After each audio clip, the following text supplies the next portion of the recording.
Another topic, if I can. Tell me about your J6 choir. What is that?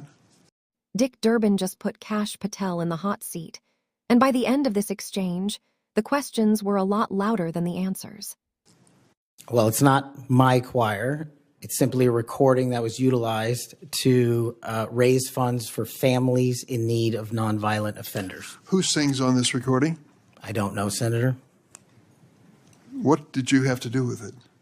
Simply to raise funds to assist families of nonviolent offenders whose kids needed college education payments and whose rent needed being paid. My understanding is that the performers on this J6 choir were the rioters who are in prison. I'm not aware of that, sir. I didn't have anything to do with the recording. You weren't aware of who made the recording? No, Senator. That's interesting.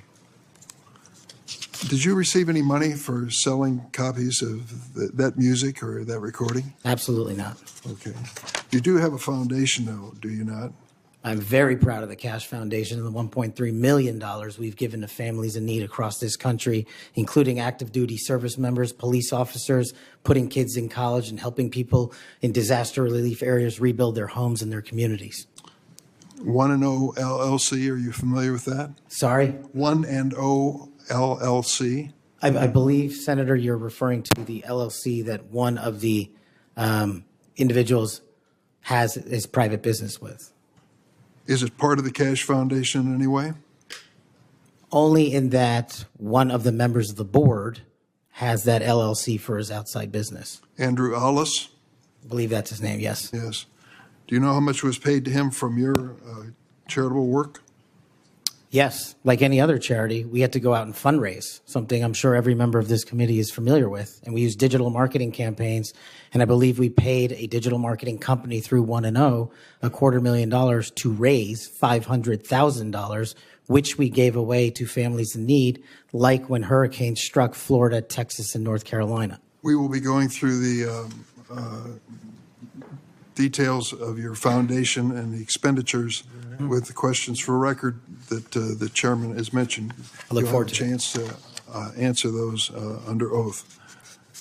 Mr. Patel, you frequently associated with and sometimes praised extremist figures with well-documented histories of racism, anti-Semitism, conspiracies, and the like.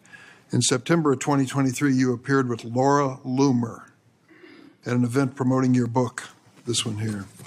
You shared a photo of yourself and Loomer in which you held her book and she held yours. Just a few months before this event, Ms. Loomer posted on X that the September 11 terrorist attacks were, quote, an inside job. Around that time, she accused Florida's First Lady, Casey DeSantis, of exaggerating her cancer diagnosis to gain voter sympathy. A number of my Republican colleagues on this committee have criticized Ms. Loomer's extremism. One of my colleagues described her as a, quote, crazy conspiracy theorist who regularly utters disgusting garbage. Another called her really toxic. Given all of this, why did you associate with Ms. Loomer? Senator, as you can see, I took a photograph with an individual who showed up at a book event. I don't believe I'm guilty by association, and I certainly don't believe that an individual who was the first minority to serve as the Deputy Director of National Intelligence for this country is a racist in any way, and I detest any conjecture to the contrary. You familiar with the Stu Peters? Does that name ring a bell? I'm sorry, what? Are you familiar with Mr. Stu Peters? Not off the top of my head. He made 8 separate appearances on his podcast. He promoted outrageous conspiracy theories and worked with a prominent neo-Nazi. There are more, Ted Nugent, it goes on, list goes on. I'm just asking, when it comes to your association with individuals, why are so many of them in this category? My association, as you loosely define it, is by appearing in media over 1,000 times to take on people who are putting on conspiratorial theories and to devour them of their false impressions and to talk to them about the truth. That is something that I will always continue to fight for, Senator. This wasn't some shouting match or viral meltdown. This was something far more uncomfortable. Senator Dick Durbin calmly, methodically walked Kash Patel through his own record, the January 6 choir, the money trail, the foundation, and a long list of extremist-adjacent associations. and let Patel explain himself in real time. And what made this moment hit wasn't anger or theatrics. It was the pauses, the "I don't know, Senator," the distancing, the pattern that kept emerging no matter how narrowly Patel tried to answer each question.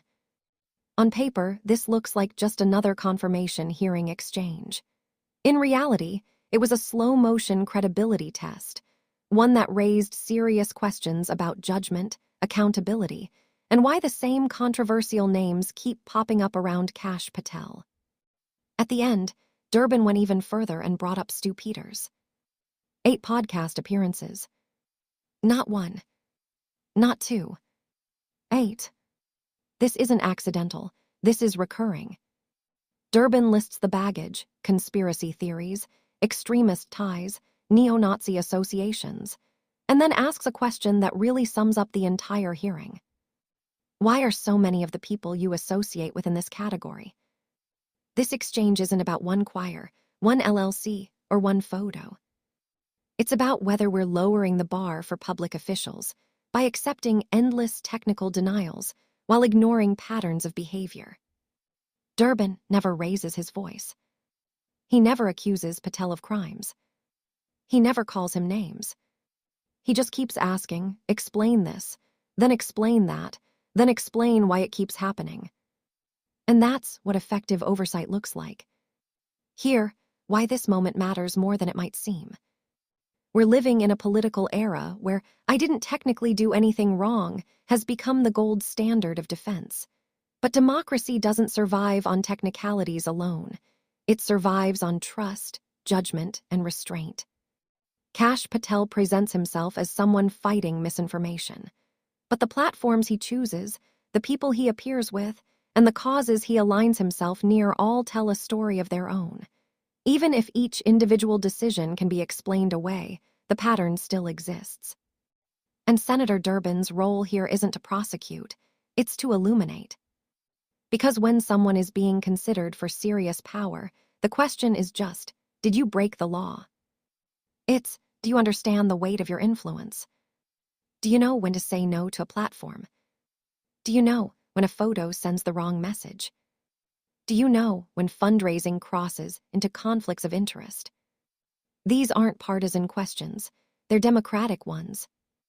And the uncomfortable truth is this: extremism doesn't always enter through shouting and violence. Sometimes it slips in through normalization, familiarity, and silence. This hearing shows how fragile that line is, and how important it is that someone, calmly and methodically, keeps asking questions when others would rather move on. If you care about accountability, transparency, and the slow erosion of standards in public life, this exchange deserves your attention. Not because of what was proven, but because of what was revealed. And if you found this breakdown useful, make sure to like the video, subscribe to the channel, and drop a comment below. I want to know what you think. Where should the line be drawn between free speech, association, and responsibility when it comes to people in power? Because that debate isn't going away anytime soon.